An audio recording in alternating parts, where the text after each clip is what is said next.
तो hello guys, कैसे हो आप सभी लोग। मैं आ गया हूँ फिर से हेवनली डेमन कल्टीवेशन सिमुलेशन का अगला पार्ट लेके। हमारा एमसी अपने मन में कह रहा होता है कि मैं श्योर नहीं हूँ कि वो मुझसे क्या पूछ रहा है, लेकिन सिचुएशन को देखते हुए क्या किया जाए इस बारे में कोई क्वेश्चन ही नहीं है। बस वहाँ खड़े मत रहो और उसे तुम्हें पीटने मत दो, उसे मारो। तभी हमारा एमसी फाइट माई हार्डेस्ट को चूज कर लेता है। तो एआई खड़ा होता है और कहता है कि क्या तुम चाहते हो कि मैं पूरी ताकत से लड़ूं, है ना? मुझे यकीन नहीं है कि तुम इसका मतलब भी समझ पाए हो कि नहीं। तो सामने वाला बंदा कहता है कि ओ, इस तरह से लड़ाई खत्म करना कोई मजा नहीं होगा। जब कोई पर्सन लड़ाई में खड़े होने की कोशिश करता है तो उसे पीटने से ज्यादा मुझे कुछ भी पसंद नहीं है। तो एआई कहता है कि सुनो गंजे, याद करो कि 1 मिनट पहले मैंने कहा था कि मैं बाल बढ़ाने की एक टेक्निक जानता हूँ। खैर ये सच में एक झूठ था। तो वो बंदा कहता है कि क्या? तो एआई कहता है कि तुम बेचारे बेकार पर्सन, क्या तुमने सच में सोचा था कि ऐसा कुछ एग्जिस्टेंस में है? तुम्हें अपनी बाकी की जिंदगी गंजा ही गुजारनी पड़ेगी, कमीने। तो ये बात सुन के वो गुस्सा आ जाता है और कहता है कि तुम अब सच में यही मांग रहे हो, तुम मरोगे अब। पीछे से हमारा एमसी कहता है कि क्या तुम्हें उसे फिर से उकसाने की जरूरत थी? तो एआई कहता है कि ओ, ये सब ठीक है, सब कुछ कंट्रोल में है, क्योंकि मैंने अपनी पूरी ताकत से लड़ने का फैसला कर लिया है। तभी हमारा एमसी कहता है कि उसका क्या मतलब है? तभी सिस्टम पे लिख के आता है, आपने 4 एलिमेंट टेक्निक अर्थ को लर्न कर लिया है, आपने 4 एलिमेंट टेक्निक वाटर को लर्न कर लिया है, आपने 4 एलिमेंट टेक्निक फायर को लर्न कर लिया है। एब्सोल्यूट 4 एलिमेंट टेक्निक को इकट्ठा करने के रिजल्ट में आपने अब 4 एलिमेंट टेक्निक पूरी कर ली है। तो हमारा एमसी कहता है कि अब ये क्या है? तो एआई सिस्टम पे देख रहा होता है और कह रहा होता है कि मुझे लगता है कि मुझे इसकी जरूरत पड़ेगी, इसलिए बेहतर होगा कि मैं इसमें कुछ और चीजें जोड़ लूं। तभी सिस्टम पे लिख के आता है, आपने टाइजी स्वॉट टेक्निक सीखी है, आपने मुडान फिस्ट बैस को सीख ली है, आपने सोरिम क्विंटुपल फिश स्मैश को सीख ली है, आपने धर्मा टेक्निक नंबर 18 को सीख ली है। तो एआई कहता है कि मैं इसमें एक धर्मा टेक्निक भी शामिल करूंगा। ये माउंट इफेक्ट के खिलाफ अच्छा है। और सिस्टम पे लिखा हुआ होता है, आपने एंशियंट सोलो ब्लेड टेक्निक सीखी है, आपने ट्रांसेंडेंट टांग स्वॉर्ड टेक्निक सीखी है, आपने डिवाइन पाम स्मैश सीख लिया है, आपने चोनमा वैनिशिंग टेक्निक सीख लिया है, आपने चोनमा लॉर्ड स्टेप टेक्निक सीख लिया है। तो एआई कहता है कि मुझे इसकी भी जरूरत पड़ेगी, बस जरूरत पड़े तो। और सिस्टम पे लिखा हुआ होता है, आपके करंट लेवल के कारण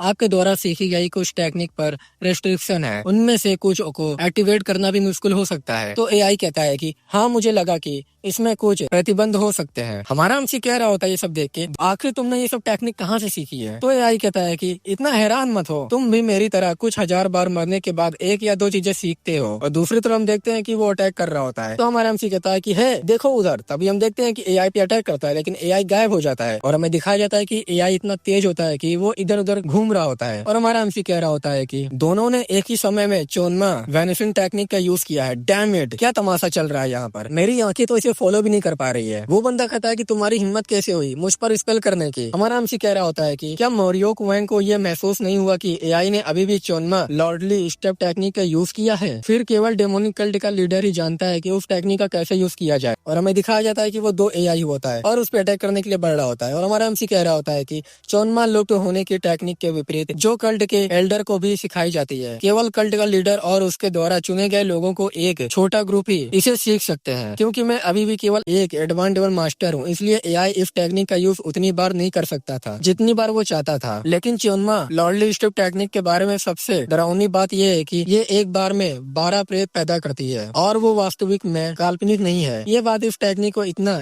अनबिलीवेबल रूप से पावरफुल बनाती है। और हम देखते हैं कि वो टकला एआई पे अटैक कर देता है, लेकिन एआई डॉज करके उसके पीछे आ जाता है। और हमारा एमसी कह रहा होता है कि क्या उन्होंने चोनमा लॉर्डली स्टेप और चोनमा वैनिशिंग टेक्निक को साथ में मिलाकर अटैक किया है? तो टकला कहता है कि तुम कमीने बदमाश हो और उस पे अटैक कर देता है अपने स्टेलर एनर्जी ब्लास्ट टेक्निक का यूज करके। तो हमारा एमसी कहता है कि ओ शिट, मैं बिलीव नहीं कर सकता कि वो ये यूज कर रहा है। और हम देखते हैं कि हमारा एआई भी एक टेक्निक को यूज करता है जिससे उसको चोट लगती है। तो हमारा एमसी खुश हो जाता है और अपने मन में कहता है उसने स्टेलर एनर्जी विस्फोट को सीधे अपने ऊपर ही वापस फेंक दिया। क्या ये टाइजी स्वॉर्ड टेक्निक थी? तो टकला ये देख के हैरान हो जाता है और कहता है कि ये तो मुडान सेट टेक्निक है, आखिर तुम हो कौन? तो एआई फिर से अटैक करते हुए कहता है कि हैरान हो गए, खैर मैं तो अभी भी शुरुआत कर रहा हूँ। वो एंशियंट सोलो ब्लेड टेक्निक का यूज करके उस पर अटैक करता है और वो ब्लॉक करने की कोशिश कर रहा होता है। और हमारे एमसी से एआई कहता है कि अरे बेवकूफ, मैं सोच रहा था शायद तुम पूरा लेक के जनरल मैनेजर को ढूंढने का कोशिश कर रहे हो उसके पास कुछ जीवन बचे रहेंगे। तो हमारा एमसी कहता है कि मैं पहले भी उसे मार चुका हूँ, तो तुम घबरा तो नहीं रहे हो ना, मैंने सोचा था कि तुम जीत रहे हो। तो एआई कहता है कि ऑफ कोर्स मैं जीत रहा हूँ, लेकिन मुझे उसे खत्म करने के लिए प्रोबेबली एक बहुत पावरफुल अटैक की जरूरत होगी, अदरवाइज एक एडवांस डेवन मास्टर के लिए एक सुप्रीम डेवन को हराना लगभग इम्पॉसिबल है। तो हमारा एमसी कहता है कि लेकिन क्या तुमने पहले 4 एलिमेंट टेक्निक के बारे में नहीं सीखा, बस उनका यूज करो। तो एआई चिल्लाते हुए कहता है कि बेवकूफ, अगर ये इतना आसान होता तो मैं उसे पहले ही मार चुका होता। इनका यूज करने के लिए तुमको कम से कम एक सुप्रीम डेमन होना चाहिए, एक चीज है जो काम कर सकती है।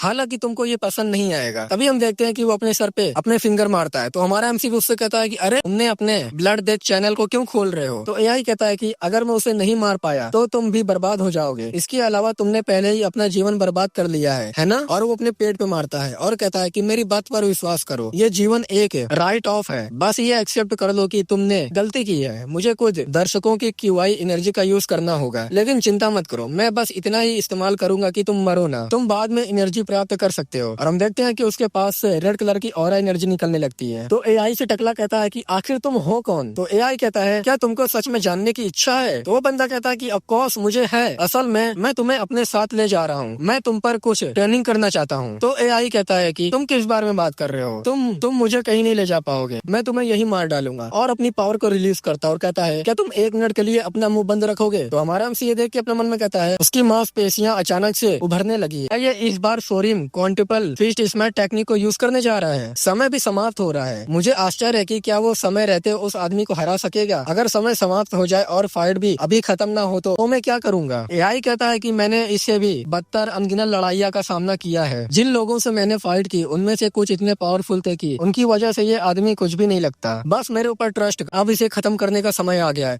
और तेजी से बढ़ जाता है उस पर अटैक करने के लिए। और वो टकला कहता है कि सामने से हमला, इतनी लापरवाही, तुम सच में बेवकूफ हो। और उस पर अटैक करता है, लेकिन हमें दिखाया जाता है कि एआई उसके सामने आता है और उसके फेस पर अपना हाथ रख और उसने अर्थ एनिहिलेशन ब्लास्ट टेक्निक को यूज करता है, जिससे एक जोरदार ब्लास्ट होता है, जिससे पूरी पूरी टावर टूट जाती है और बाहर की जमीनें भी क्रैक पड़ जाती है, वहाँ टूट जाती है, पूरे घर ही तहस नहस हो जाता है। ये सब देख के हमारा एमसी कहता है कि उसने कर दिखाया। दूसरी बात यह है कि अर्थ एनिहिलेशन ब्लास्ट बहुत पावरफुल है। अब मैं समझा कैसे करने के लिए कदम, मैंने एआई को ऐसा करते देखा है इससे पहले कि वो हमला करता है। हमें दिखाया जाता है कि एआई ने उसे मार डाला होता है, तभी सिस्टम पे लिखा हुआ होता है feed due in first slot में यूज किया जा रहा है। और हमारा एमसी कह रहा होता है वो सच में जानता है कि वो क्या कर रहा है, और सिस्टम पे लिख के आता है कॉम्बैट स्टाइल सिमुलेशन 2। एआई जानना चाहता है क्या तुम समय लिमिट बढ़ाना चाहते हो, समय सीमा बढ़ाओ। हर सेकंड के लिए जब तुम समय सीमा बढ़ाते हो तो तुम एक दिन के लिए एआई को बुलाने में एबल नहीं रहोगे। दूसरा ऑप्शन रहता है अपने बॉडी पर लौट जाओ। तो हमारा एमसी ये देख के कहता है कि समय लिमिट बढ़ाओ। मुझे तो ये भी नहीं पता था कि ये पॉसिबल है, मैं कुछ समय तक उसे दोबारा नहीं बुला पाऊंगा, लेकिन क्या करूं, इस बारे में कोई सवाल ही नहीं है। हमारे पास कभी भी बात करने के लिए पर्याप्त समय नहीं रहा। और हमारा एमसी समय सीमा बढ़ाने प्रत्येक सेकंड के लिए, जब आप समय सीमा बढ़ाते हैं तो आप एक दिन के लिए एआई को बुलाने में एबल नहीं रहेंगे, ये वाला ऑप्शन को चुन लेता है। और हमारा एमसी कहता है कि मैं फाइनली उसकी कहानी सुनना चाहता हूँ। हमारा एमसी उससे पूछता है कि ओए तुम ठीक हो।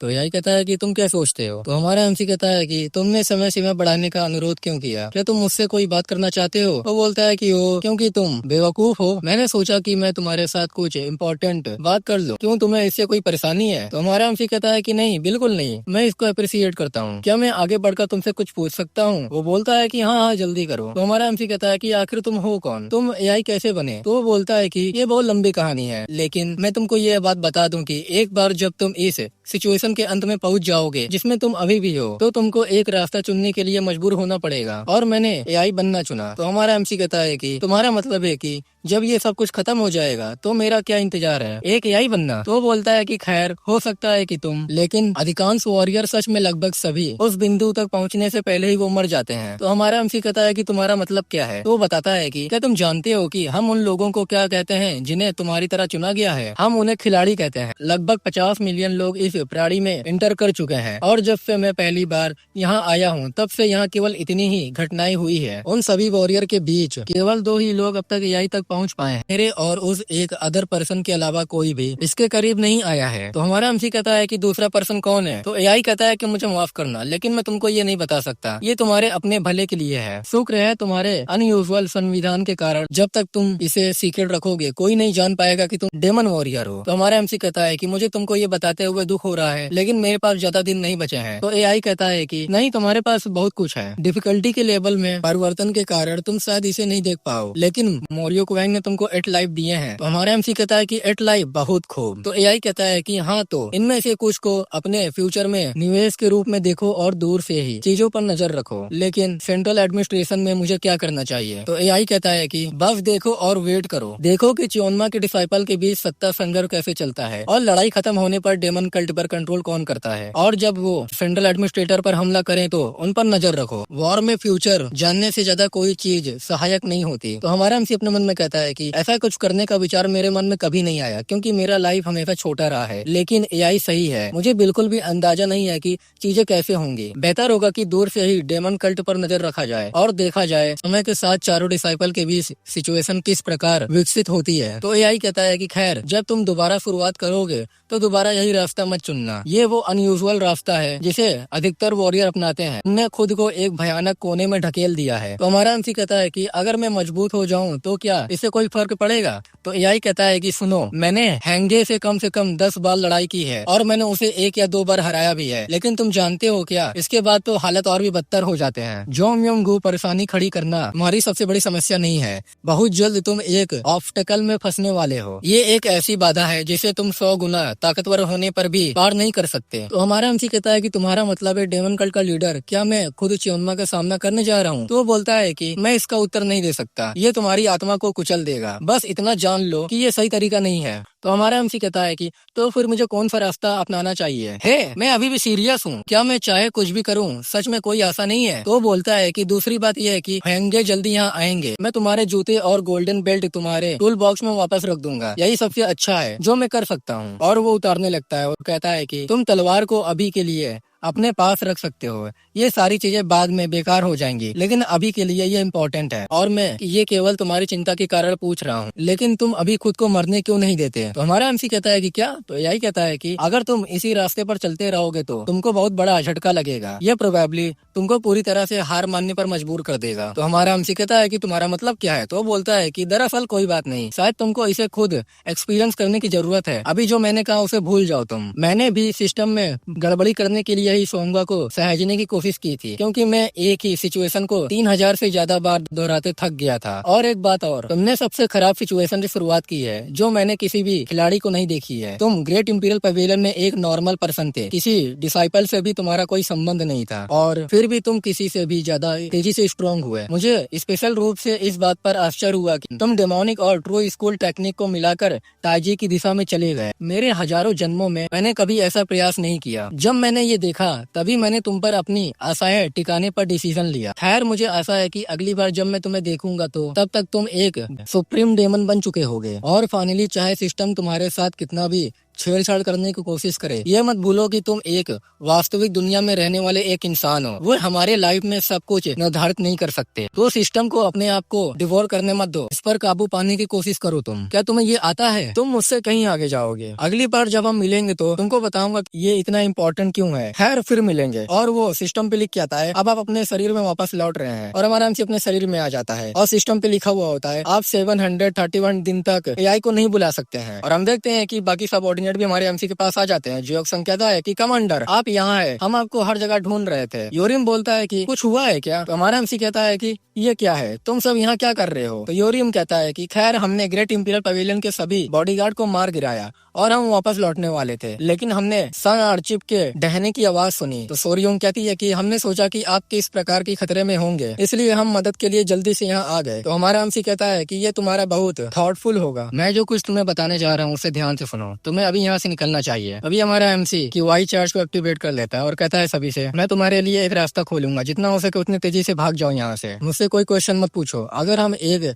मोमेंट बर्बाद करेंगे तो दुश्मन हमारे गले पर तलवार रख देंगे। तो मुगियम कहता है कि वो अभी आपने क्या किया, आप बहुत कुछ अच्छे लग रहे हैं। तो बोलता है कि चलो यहाँ से। तभी उसे आवाज आती है कि तुम सब के सब बेवकूफ हो। ये बात सुन के तो सभी से चौंक जाते हैं और हमें किसी पर्सन को दिखाया जाता है। वो कह रहा होता है कि न केवल तुम्हारे पास ग्रेट इंपीरियल पवेलियन के लॉर्ड को मारने की पावर है, लेकिन तुमने तो सन आर्चिव हाई पवेलियन लॉर्ड को भी मार गिराया। क्या तुम ऐसी क्रूरता करने के बाद यहाँ से जिंदा बच निकलने की उम्मीद करते हो? तो हमारा एमसी अपने मन में कहता है कि ये तो हेंगा है, साले मुझे उम्मीद नहीं थी कि तुम यहाँ इतनी जल्दी आ जाओगे। सभी लोग मेरी बात ध्यान से सुनो, जल्दी करो, अपनी लाइफ को बचाने के लिए यहाँ से भागो। और सभी लोग यहाँ से भागने लगते हैं। हमारा एमसी भागते हुए अपने मन में कह रहा होता है कि हेंगे हमारे पीछे क्यों नहीं आ रहा है, क्या वो अपनी आस्तीन में कोई चाल छिपा रहा है। अभी हम देखते हैं कि हमारे एमसी के सामने बहुत सारे गार्ड वॉरियर आ जाते हैं और वो लोग कहते हैं कि रुक जाओ, आखिर तुम लोग हो कौन। तो जियोक्संग देखते हुए कहता है कि यूनिट कमांडर, वो ग्रेट इंपीरियल पेविलियन से वॉरियर यहाँ आए हैं, उन्होंने हमें पूरी तरह से घेर लिया है। तो हमारा एमसी अपने मन में कह रहा होता है कि क्योंकि हमने इतनी केओस फैला दी, उसने सोचा होगा कि कुछ अदर गार्ड हमें रोकने के लिए इंतजार कर रहे होंगे, शायद इसलिए वो हमारे पीछे नहीं आया। तो हमारे एमसी से कोई कहता है कि लेफ्टिनेंट, ओ माय गॉड, और हमें दिखाया जाता है कि 3 बंदे होते हैं। तो गाइस मैं तुम लोग को बता देता हूँ ये बंदे कौन है। जो हमारा एमसी पहले ग्रेट इंपीरियल पेविलियन में काम करता था, ये उसके सबऑर्डिनेट है। तो उसमें से एक बंदा कहता है क्या ये तुम हो लेफ्टिनेंट सियोली। दूसरा वाला कहता है कि तुम यहाँ क्या कर रहे हो सर। तो हमारा एमसी भी कहता है कि अपने मन में जो म्योंग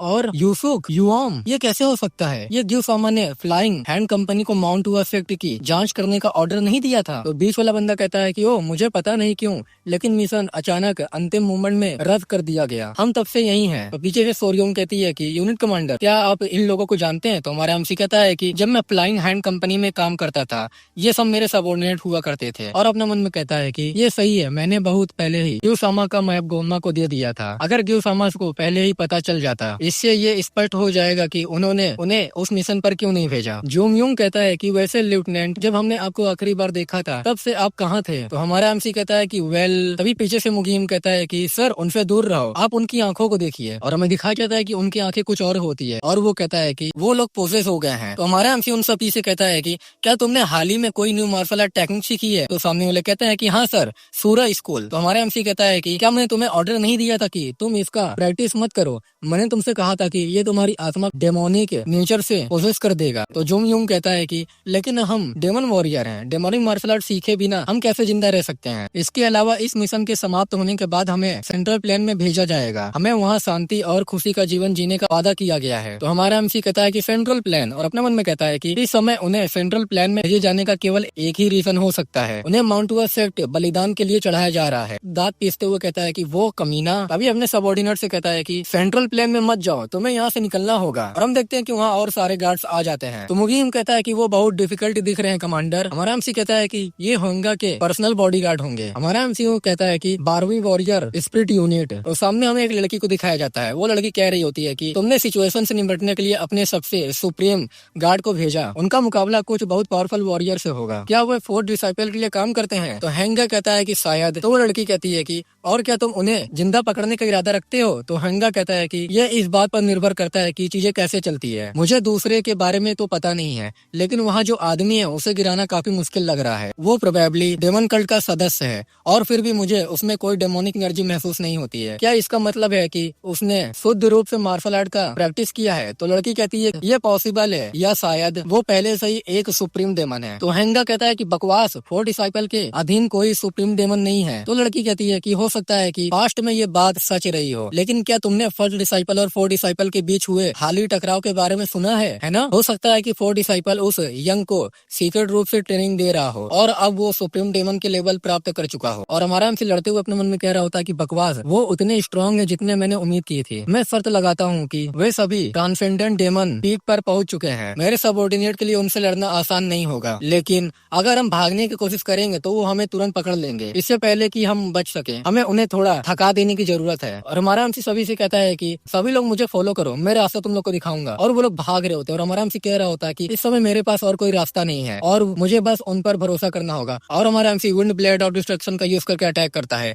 और वो लोग देख रहे होते हैं पीछे से पहाड़ पे। तो लड़की कहती है कि आश्चर्य की बात है कि क्या वो सच में भागने में सफल रहे। तो हेंगा कहता है कि नहीं, वो इतने तेज नहीं थे, वो प्रोबेबली पास के सीक्रेट मार्ग में छुपे होंगे। तो लड़की अपने बिल्ली को नीचे रखती है और कहती है कि मैं सरप्राइज हूँ कि उन्हें इसके बारे में पता है, आखिर वो है कौन। और अपने बिल्ली से कहती है कि ध्यान से सुनो, मैं चाहती हूँ कि तुम जाओ और उन बदमाशों को ढूंढो, क्या तुम मेरे लिए ऐसा करोगे। और दूसरी तरफ हमारा एमसी भाग रहा होता है और कह रहा होता है कि मुझे नहीं पता कि सन आर्चिव के पास इस तरह का एक सीक्रेट मार्ग भी है। तो जुंगम्यूंग कहता है कि सच में आपके जाने के बाद से बहुत कुछ बदल गया, आप कैसे हैं सर, हर कोई तुम्हें याद करता है। तो हमारा एमसी कहता है कि मुझे माफ करना। तो वो बोलता है कि आपका क्या मतलब है सर। दूसरा वाला कहता है कि अगर आपको डर है कि आपके अचानक चले जाने से हम नाराज हो जाएंगे तो चिंता करने की जरूरत नहीं है लेफ्टिनेंट। तो दूसरा वाला कहता है कि वो सही कह रहा है सर, अगर किसी को मौका मिले तो वो छोड़ भी देगा। हमारा एमसी भागते हुए अपने मन में कह रहा होता है कि लेकिन फिर भी साथ ये है कि मैंने उन्हें त्याग दिया, मैं जानता था कि मैं उन्हें मरने के लिए छोड़ रहा हूँ और फिर भी मैंने खुद को बचाने के लिए उन्हें छोड़ दिया, भले ही सिचुएशन के कारण मुझे ऐसा करने के लिए मजबूर होना पड़ा हो,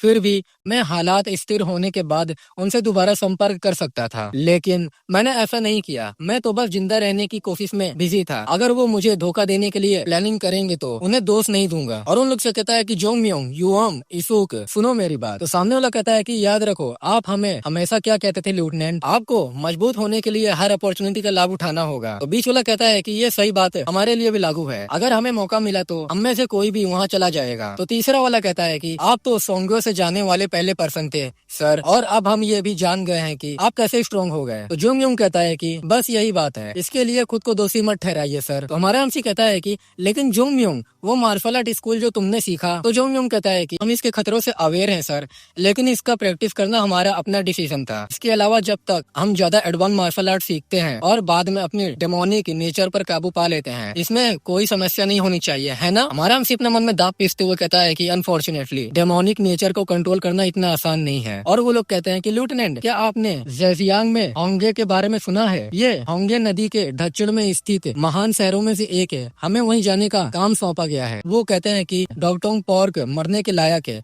अगर सब कुछ ठीक रहा और आप यहाँ से बाहर निकल गए, क्यों ना हम सब किसी दिन सेंट्रल प्लान में मिले। और वो लोग हंस रहे होते हैं और हमारा एमसी कह रहा होता है, लेकिन अगर तुम वहाँ जाओ तुम सब मारे जाओगे, मुझे और भी स्ट्रॉन्ग बनने की जरूरत है। और वो लोग से कहता है कि जरूर, ये अच्छा लगता है सुनने में। और हंसते हुए उन लोग से कहता है कि अगर मैं इससे बच गया तो इसी समय वहाँ रुकूंगा मैं। और अपने मन में कहता है, मुझे उन सभी को बचाने के लिए पर्याप्त स्ट्रॉन्ग बनना होगा। तो यूम कहता है कि हम यहाँ आ गए। तो हमारा एमसी बाहर देखते हुए अपने मन में कहता है कि यहाँ कोई पुरानी सीवेज पाइपलाइन रही होगी। जुमयुम कहता है कि खैर बेहतर होगा कि आप यहाँ से चले जाएं सर, अदरवाइज वो यहाँ तक पहुँच सकते हैं। तो हमारा एमसी भी कहता है कि सच में तुम्हारा बहुत बहुत शुक्रिया, मैं तुमको बता नहीं सकता कि मैं इसकी कितनी सराहना करता हूँ। और वो लोग जा रहे होते हैं और वो कहता है कि लेफ्टिनेंट सियोली, मुझे आपका शुक्रिया अदा करना चाहिए। और हंसते हुए कहता है कि आखिरकार आपने साबित कर दिया कि हमारे जैसे लोग भी स्ट्रॉन्ग हो सकते हैं, हम सब आप पे प्राउड फील करते हैं। मैं हमेशा तुम्हें यही बताना चाहता था। तो हमारा एमसी भी भावुक हो जाता है और कहता है कि जोंग म्योंग, और वो हंसते हुए कहता है कि जल्दी करिए सर, अगर मैं बोलता रहूंगा तो आप शायद शर्मिंदा हो जाएंगे। और जैसे वो बोल रहा होता है तभी उसके छाती के आर पार